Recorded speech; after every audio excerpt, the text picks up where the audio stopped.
আহমেদ বিন পারভেজ, এই যে গোটা ওয়ার্ল্ড কাপে আমরা দেখলাম এটা তিনটা আয়োজক দেশই নকআউটে এসছে। আগে তো যেমন ধরেন 2010 ওয়ার্ল্ড কাপ ছিল হচ্ছে সাউথ আফ্রিকায়, গ্রুপ পর্ব থেকে আউট। কাতার 2022 গ্রুপ পর্ব থেকে আউট।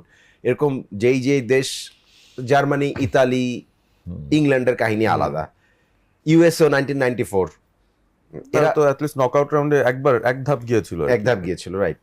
তো সবকিছু মিলায়ে এই ওয়ার্ল্ড কাপ অন্তত হোস্টরা খুব ভালো করছে। ইউএস এর যখন 64 মিনিটে মনে হয় বালাগুন আপনার লাল কার্ডটা পেয়েছে, তারপরে 10 জনের দল নিয়েও ম্যাচটা 2-0 বের করে নিয়েছে। এই জিনিসটা আপনার কাছে একটু আমি অবাক হয়েছি। আমার কাছে মনে হয়েছিল যে গোলটা শোধ হয়ে যাবে।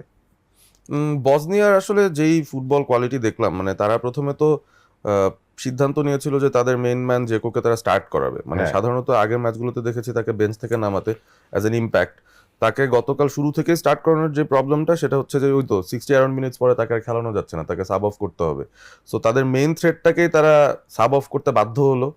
বাট ইউএস এর বেস্ট পার্ট যেটা, যে আপনি বালোগুনের কথা বলতে পারেন, পুলিসিকের কথা বলতে পারেন, টাইলার অ্যাডামস, ম্যাকেনিদের কথা বলতে পারেন, বাট তারা একটা টিম হয়ে খেলে। মানে যেই পজিশনে আছে তারা খুব ফ্লেক্সিবল। শুরু করেছিল ইউএসএ কিন্তু 3 at the back দিয়ে, দুজন উইং ব্যাক খেলেছেন, সার্জিনিও ডেস্ট আর হচ্ছে আপনার ওদিক থেকে রবিনসন। উইং ব্যাকই খেলে না, আমার তো ওকে মনে হচ্ছে একদম out and out right winger খেলেছে। বার্সেলোনাতে 2 বছর খেলেছে, ওকে খুব কাছ থেকে দেখেছিলাম যে ও খেলতোই হচ্ছে right back, right wing back খেলতো, পরে যেত পারি যথেষ্ট। কিন্তু না, ওইখানে দানি আলভেজ খেলেছিল বলে ওই জায়গায় ওই পছন্দ কাউকে আর জীবনও লাগবে না, দানি আলভেজ খেলেছিল এই পজিশনে তাকে রিপ্লেস করা খুব টাফ। বাট এই যে ডেস্ট এবং রবিনসন, তাদের অ্যাবিলিটি অন দ্য বল, তাদের যে ক্রসিং অ্যাবিলিটি, তাদের অ্যাসিস্ট করার অ্যাবিলিটি খুবই ভালো।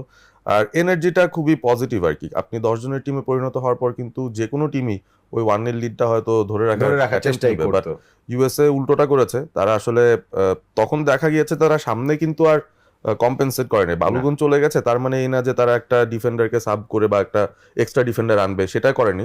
তারা 3 at the back এর জায়গায় একজনকে পিছনে 4 করে দিয়ে সামনের পুরো সেটআপটা ঠিক রেখেছে, উপরের মিড ব্লক করা শুরু করে দিয়েছে। সো যেই ফ্রি কিকটাও আসলো ওখানে আমি বলবো যে বসনিয়ার keeper could have done better.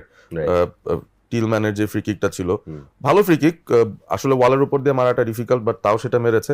And I think USA clean শিটটা অ্যাটলিস্ট ডিজার্ভ করে, কারণ বসনিয়ার থেকে আমি যেই থ্রেট এক্সপেক্ট করছিলাম 60 মিনিটসের পর না, জেকো চলে যাওয়ার পরে সেই ইনসাইসিভনেসও দেখি নাই। বাট ইউএস এর জন্য খুব ইজি না পথটা, আমার মনে হয় তারা নেক্সট ম্যাচটাই আসলে বেলজিয়ামের সঙ্গে খেলবে রাউন্ড অফ 16। এবং বালোগুন থাকলে আমি 100%, মানে আমি এখনই প্রেডিক্ট করতে পারতাম যে এই বেলজিয়ামকে 2-0 গোলে মানে অন্তত পক্ষে 2-0 হইতো। কিন্তু বালোগুন না থাকা ডেফিনেটলি এটা একটা বড় সেটব্যাক ইউএস এর জন্য। আমি জানি ওকে রিপ্লেস করার প্লেয়ার আসলে এই দলে নাই।